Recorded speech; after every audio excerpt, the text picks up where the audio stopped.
বিসমিল্লাহির রহমানির রহিম। সংগ্রামী উপস্থিতি, আমি যে বিষয়টি আপনাদের সামনে শেয়ার করার জন্য এসেছি সে বিষয়টি হলো এই যে আওয়ামী লীগ ভাঙ্গা হাটে লাগানোর জন্য আবারও একটি চেষ্টা তাদের চলছে। কারণ ইতিমধ্যে আপনারা জানেন যে আওয়ামী লীগ বাংলাদেশের জন্য যথেষ্ট ক্ষতি করে, চোরের মতো খুন খারাপি করে, লুটপাট করে চোরের মতো পালিয়ে গেছে। আবারও তারা এই শান্তি সমাবেশ করবার জন্যে আবারও তারা চেষ্টা করছে। তো এখানে আমি যে বিষয়টি আপনাদের সামনে বলতে চাই সেটা হলো যে আওয়ামী লীগ বাংলাদেশের রাজনীতি করবার যে সুযোগ ছিল আওয়ামী লীগের, সেটা কিন্তু হারিয়ে ফেলেছে। আওয়ামী লীগ এভাবে একাধিক সময় 15 বছর ক্ষমতায় থেকে যেভাবে লুটপাট করেছে, যেভাবে মানুষ খুন করেছে, যেভাবে আয়না ঘরে দেশের মানুষকে এনে আটকিয়ে রেখেছে, এরপরেও আওয়ামী লীগ কীভাবে এদেশে রাজনীতি করবে? তা আওয়ামী লীগের রাজনীতি বাংলাদেশের মানুষ আসলে কতটুকু গ্রহণ করবে? আওয়ামী লীগ বাংলাদেশের মানুষের জন্য কতটুকু করেছে, এই বিষয়টি কিন্তু বড়। তো এই বিষয়টি বিশ্লেষণ করলে যেটা বোঝা যায় বা জানা যায়, তাতে করে আওয়ামী লীগের যে অবস্থা, আওয়ামী লীগ প্রাচীন একটি দল, তো সেই প্রাচীন দলের বাংলাদেশের মানুষ আওয়ামী লীগের কাছ থেকে কিন্তু এইরকম আশা করেনি। এই কাজ আওয়ামী লীগ উপহার দিবে এটা কিন্তু বাংলাদেশের জনগণ আশা করেছিল না। কিন্তু আওয়ামী লীগ বাস্তবে তার প্রমাণ দিলেন। তো সেই প্রমাণের জায়গা থেকে আওয়ামী লীগ কোনো রাজনৈতিক দল যদি সে রাজনীতি করতে চায়, রাজনীতি করার অধিকার বাংলাদেশে আছে। কারণ শহীদ প্রেসিডেন্ট ক্ষমতায় আসার পরে যে বহুদলীয় গণতন্ত্র উনি পাশ করলেন, সেই তারই কিন্তু সুফল বাংলাদেশের মানুষ এখন রাজনৈতিক দলগুলো ভোগ করছে। এটা ক্ষতির কিছু নেই, কিন্তু আপনার বড় যে দিকটা সেটা আগে দেখতে হবে। আপনি এই বাংলাদেশের জনগণের জন্য কতটুকু করেছেন এবং বাংলাদেশের জনগণের সিম্পেথিটা কি, বাংলাদেশের জনগণ আপনাদের চাচ্ছে কিনা, এই বিষয়গুলো আপনাদের দেখতে হবে।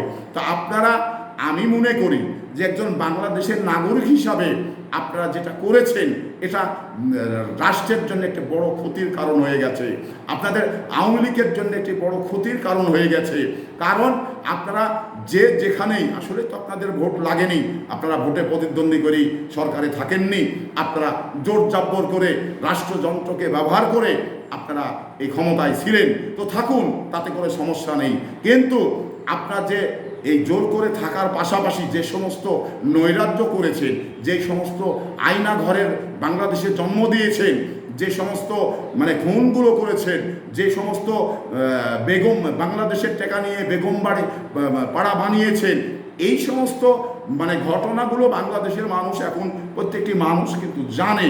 তো সেই প্রত্যেকটি মানুষ জানার ক্ষেত্রেই আজকে যে দৃষ্টান্ত আপনারা স্থাপন করেছেন, এতে করে বাংলাদেশের মানুষ আপনাদের গ্রহণ করবে না, আমি যতটুকু জানি।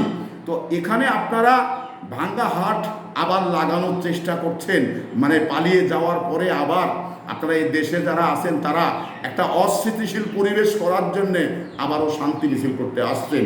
তো শান্তি মিছিল করে আপনারা কতটুকু লাভবান হবেন, কতটুকু সাকসেস হবেন, এটা আপনাদের আগে ভাবতে হবে। কারণ বাংলাদেশের মানুষ আপনাদের বর্তমানে কতটুকু গ্রহণ করছেন এটা কিন্তু আগে বড় করে দেখতে হবে। তো আসলে যদি বাংলাদেশের মানুষ আপনাদের কৃতকর্মের জন্যে আপনাদের গ্রহণ না করে, তাহলে এই অবস্থায় আপনারা শান্তি মিছিল করতে পারবেন না, বাংলাদেশের মানুষ আপনাদের করতে দিবে না, এটা 100%। তো এই জিনিসটা আপনাদের মনে রাখতে হবে।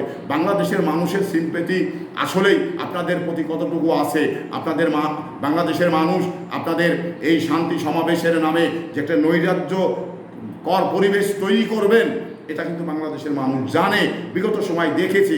তো তাই বাংলাদেশের মানুষ আপনাদের শান্তি সমাবেশ চাচ্ছে না।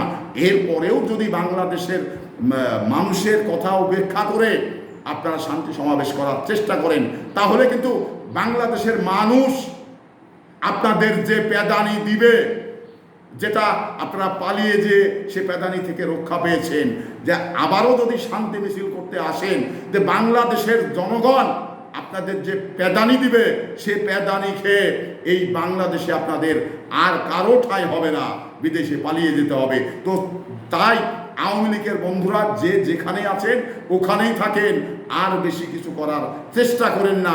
বাংলাদেশের মানুষ আপনাদের গ্রহণ করবে না।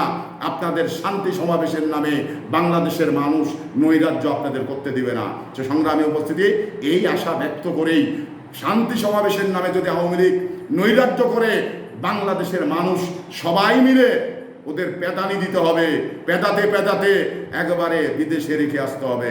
সংগ্রামী উপস্থিতি, আপনারা ভালো থাকুন।